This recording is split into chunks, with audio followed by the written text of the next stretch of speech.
11월 1일 정치권의 뜨거운 말말말, 오늘의 정치톡입니다. 오늘의 첫 번째 주제는 박정천과 조송추입니다. 총선을 앞두고 민주당의 변수로 떠오르고 있는 이슈가 있는데요. 바로 박정천과 조송추입니다. 이른바 조추송, 조국, 추미애, 송영길 출마 여부, 또 다른 교란 요인이 있습니다. 그게 이제 박정천인데요. 호남 올드보이들, 박지원, 정동영, 천정배, 이 세 사람이 호남에서 공천을 받느냐 못 받느냐. 두 분은 전직 당대표를 하셨던 분들이고 누구보다도 민주당을 사랑하시는 분들이고, 조국 전 장관은 이제 여러 가지 참 어려움, 순환을 겪으신 그런 분인데, 정치적 결단이라는 것은 자율과 책임이라는 전제하에서 해야 되지만, 당이 바라볼 때는 일부는 기대 어린 관점도 있지만 또 다른 편에는 우려도 있는 거죠. 이른바 올드보이들의 호남 공천 가능성이 거론되고 있기 때문인데요. 박지원 전 국정원장은 고향인 전남, 해남, 완도, 진도에 출마하겠다고 밝힌 상황이고요. 정동영 전 통일부 장관과 천정배 전 법무부 장관도 과거 지역구였던 전북 전주병과 광주 서을 출마가 거론되고 있는 상황입니다. 때문에 민주당 일각에선 이들이 호남에서 공천을 받을 경우 현역 의원들과의 갈등에 불가피하다는 시각이 나오고 있는데요. 또 세대교체 측면에서 좋은 방안은 아니란 지적도 나오는 상황입니다. 뿐만 아니라 조국 전 장관과 송영길 전 대표, 추미애 전 장관의 출마 여부도 변수로 떠오르고 있는데요. 최근 책 출판 기념회를 가진 조 전 장관은 11월 9일 문 전 대통령의 평산 책방에서 사인회를 가질 것으로 알려지는가 하면, 송영길 전 대표는 최근 용산으로 이사해 출마를 준비 중인 것으로 알려졌습니다. 오선 정치인의 추 전 장관도 강서구청장 보궐선거 개소식 등 당 공식 행사에 참석하며 활발한 활동을 보이고 있는데요. 조송추 이들의 출마설을 두고 일각에선 상상만 해도 전투력이 상승한다며 반기는 의견이 나오는가 하면요. 중도층 이탈로 이어지진 않을까 하는 우려의 시선도 나오고 있습니다. 당의 원로급 정치인들이 계시죠. 박지원 전 대표라든지 추미애 전 대표라든지 간판급 정치인들이 있습니다. 이런 분들이 선당 후사의 자세로 전국적으로 민주당의 바람을 일으켜 보겠다라고 하는 자세로 험지 출마를 자원해 주시고, 그에 뒤따라서 현역 의원으로 활동하고 계시는 간판들도 그런 결단을 해주시면 당에 큰 도움이 될 것이다, 이렇게 생각합니다. 내년 한 1월 달쯤 가서 전체적으로 선거 전략이나 구도가 나오고 우리 당에 어떤 과제가 생긴다면 자발적으로 헌신하고 희생할 분들이 저는 있으실 거로 봐요. 총선 변수로 떠오른 박정천과 조송추. 민주당의 고민이 될지 판을 바꿀 히든카드가 될지 지켜봐야겠습니다. 이어서 두 번째 주제는 다친 마음이냐 다친 마음이냐입니다. 인유한 국민의힘 혁신위원장이 비운 끌어안기에 적극 나선 모습입니다.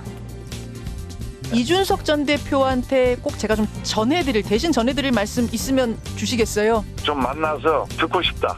제가 말하고 싶은 게 아니라 제 주장을 하고 싶은 게 아니라 도움을 받고 싶다. 많은 경험을 갖고 이 당을 만드는 데 공이 큰 걸로 알고 있는데, 선거 때도 잘 도와주셨는데 앞으로 좀 도와달라. 앞으로 돕는 거를 저를 좀 가르쳐달라. 인 위원장은 유승민 전 의원과의 면담 사실을 밝히며 이준석 전 대표를 향해서도 만남을 제안했는데요. 인 위원장은 만남을 위해 계속 노력하겠다는 의지를 피력하고 있지만 이 전 대표는 보여주기식 아니냐며 거절하고 있는 상황입니다. 지금 공식적으로는 대표부터 대통령까지 내부 총리란 당대표에다가 1년 반 동안 무슨 저한테 린치한 거 다 모든 국민이 알고 있는데, 교통사고가 났는데 과실이 예를 들어서 0대 100이면은 아니 그에 합당하게 이야기를 해야 되는 거지. 응? 100만 원 줄 테니까 받으세요. 안 받으면 마음이 상처가 많구나. 이런 순간 싸우자는 거예요. 요즘 들어서 강서 보궐선거 보고 야 죽겠구나 싶으니까 이제 100만 원 줄 테니까 합의해라. 그리고 딴 사람이 갑자기 나타나가지고 이게 사고 당사자도 아닌데 마음이 많이 다치신 것 같다. 이런 가운데 권영진 전 대구시장은 요즘 대구 민심은 이준석 전 대표 하나 못 품느냐며 불만이 많다고 언급했는데요. 오신환 혁신위원도 이준석 전 대표의 마음을 녹이는데 힘을 모아야 한다고 강조했습니다.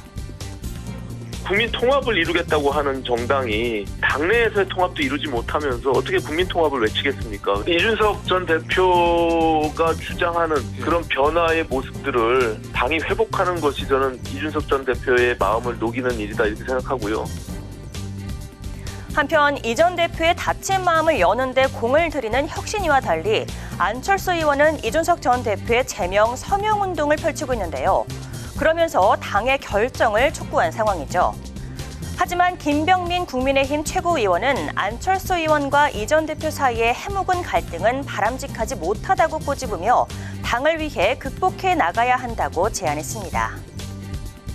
어제까지 이준석 제명을 위한 서명운동에 41,348분이 직접 참석해 주셨습니다. 지금까지 받은 명단을 당에 제출하고 당의 결정을 지켜보겠습니다. 안철수 의원은 이 중요한 건 꺾이지 않는 마음, 이 중꺾마처럼 계속 활동들을 하고 계신데요. 안철수 의원이 활동하고 있는 것도 당내에 있는 일부의 목소리이기도 합니다. 그런 당원들의 목소리가 있음에도 불구하고 또 함께 다 같이 그런 갈등들을 극복하고 나아가야 된다는 더 큰 당위성들을 혁신위가 제안한 만큼 그런 내용들을 존중하면서 나아가는 게 이른바 수박 색출이니 당내에서 여러 갈등을 겪고 있는 민주당과의 차별성을 보여줄 수 있는 국민의힘의 혁신 행보가 아닌가 생각합니다. 대사면 카드를 꺼내들며 비운 끌어안기에 적극 행보를 보이는 혁신위와 달리 이 전 대표를 제명해야 한다며 운동을 펼치고 있는 안철수 의원. 이런 당 움직임에 당 지도부는 말을 아끼는 모양새인데요. 굳게 닫혀있는 이준석 전 대표의 다친 마음이 혁신위에 계속되는 손길에 풀어질 수 있을까요? 지금까지 정치톡이었습니다.